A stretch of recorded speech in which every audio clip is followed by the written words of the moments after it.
Class 10th में पढ़ने वाले सभी छात्रों का एक बार फिर हार्दिक स्वागत है। हम शुरुआत करने जा रहे हैं एक्सरसाइज 1.1।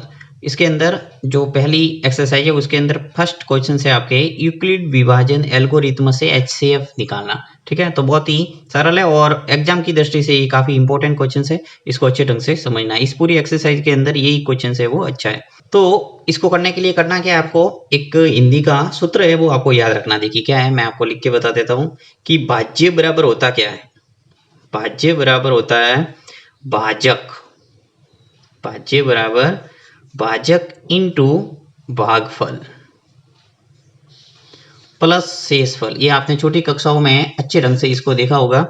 भाज्य बराबर होता है भाजक इंटू भागफल प्लस शेषफल। तो यही है यूक्लिड विभाजन प्रमेय का और इसी का हमें इस्तेमाल करना है। तो देखिए यहाँ पे आपको इन दोनों संख्या में से संख्या दे रखी है 135 और 225। इन दोनों में से आपको बड़ी संख्या उसको तो बनाना है भाज्य और छोटी संख्या है उसको बनाना है भाजक, और आपको भागफल और शेषफल निकालना है।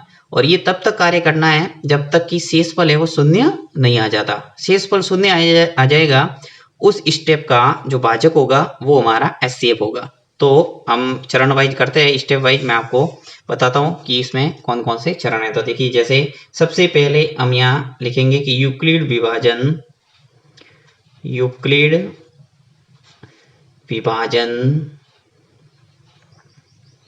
एल्गोरिथम से, ये आप लिख लो सबसे पहले एल्गोरिथम से। 135 और 225 का हमें एचसीएफ निकालना है। तो सबसे पहले हमने लिखा यूक्लिड विभाजन एल्गोरिथम से चरण फर्स्ट। इसमें चरण है तो पहला चरण अप्लाई कर रहे हैं। फर्स्ट चरण के अंदर आपको देखना है कि 135 और 225 इन दोनों में से बड़ी संख्या है वो कौन सी है। तो 225 बड़ा है, तो यहाँ लिखेंगे कि 225 इज ग्रेटर देन क्या है 135, यानी 225 है वो 135 से बड़ा है। और यहाँ लिखना है यूक्लिड विभाजन, यहाँ लिखना है यूक्लिड विभाजन प्रमेय का से। ठीक है, अब यूक्लिड विभाजन प्रमेय के अंदर वही हिंदी वाला जो फॉर्मूला आपको याद रखना है कि इसको तो बनाना है भाज्य, इसको बनाना है भाजक। तो यहाँ लिखूंगा मैं कि 225 इसको भाज्य बना दिया और 135 का देना है भाग। ठीक है, इनटू हम लिखेंगे यहाँ भागफल और प्लस शेषफल। तो आपको भाग देना पड़ेगा तभी पता चलेगा भागफल और शेषफल का। तो यहाँ मैं भाग देके आपको बताता हूँ। देखिए 225 में भाग देना है 135 का, तो 135 लिखा और उसके अंदर 225 के अंदर भाग देना है। तो देखो 135 का टेबल दो बार बोलेंगे तो क्या आएगा 270, तो ज्यादा हो जाएगा। तो यहाँ पे क्या करना पड़ेगा, एक बार ही भाग जाएगा और आ जाएगा नीचे 135।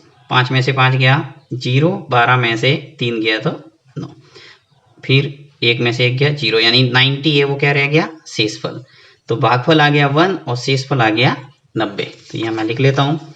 देखिए भागफल 1 और प्लस लिखना पड़ेगा शेषफल, सॉरी शेषफल के स्थान पर क्या लिखना है हमें, सॉरी शेषफल के स्थान पर क्या लिखेंगे हम 90। और देखिए आपको 135 और 90 पर वापस यूक्लिड विभाजन प्रमेय का है वो प्रयुक्त करना पड़ेगा, क्योंकि यहाँ शेषफल है वो शून्य नहीं आया है। शेषफल जब तक शून्य नहीं आ जाता तब तक आपको क्या करना है, ये चरण है वो दोहराना है। तो यहाँ पे आपको इसको तो बनाना है वापस भाज्य और इसको बनाएंगे हम भाजक। तो यहाँ वापस मैं लिख लेता हूँ चरण सेकंड। चरण सेकंड के अंदर लिखेंगे शेषफल 90 नॉट इक्वल टू क्या है 0, यानी शेषफल 90 है वो 0 के बराबर नहीं है, यानी शेषफल शून्य नहीं है। इसलिए क्या करेंगे, पुनः यूक्लिड विभाजन प्रमेय का प्रयुक्त करने पर लिखेंगे, पुनः यूक्लिड विभाजन प्रमेय का प्रयुक्त करने पर। ठीक है, यहाँ हम वापस 135 और 90 पे अप्लाई कर लेता हूँ। तो 135 लिखूंगा यहाँ और दूंगा 90 का भाग। तो यहाँ पे 90 का 90 का भाग 135 में कितनी बार जाएगा, एक बार। तो यहाँ आ जाएगा भागफल 1 और शेषफल क्या आ जाएगा, देखो 135 में से 90 लेस कर दो तो क्या आ जाएगा हमारा 45। तो अभी तक हमारा जो शेषफल है वो शून्य नहीं आया है, तो क्या करना पड़ेगा हमें, वापस यूक्लिड विभाजन प्रमेय का प्रयोग करना पड़ेगा। तो यहाँ लिख लेता हूं चरण थर्ड। वापस लिखूंगा, चूंकि शेषफल है वो क्या है, शेषफल 45 नॉट इक्वल टू क्या है 0, यानी 45 है वो 0 के बराबर नहीं है। शेषफल अभी तक शून्य नहीं आया, इसलिए पुनः यूक्लिड विभाजन लिखेंगे, पुनः यूक्लिड विभाजन प्रमेय से वापस 90 और 45 पे यूक्लिड विभाजन प्रमेय का प्रयोग कर रहा हूं। तो 90 को बनाऊंगा भाज्य और 45 को बनाऊंगा भाजक। तो 45 का भाग 90 के अंदर पूरा पूरा जाएगा 2 बार और शेषफल क्या आ जाएगा हमारा 0। यानी इस स्टेप के अंदर हमारा काम है हो गया। हमने जब भाग दिया 45 का तो हमारे जो शेषफल है वो क्या आ गया 0।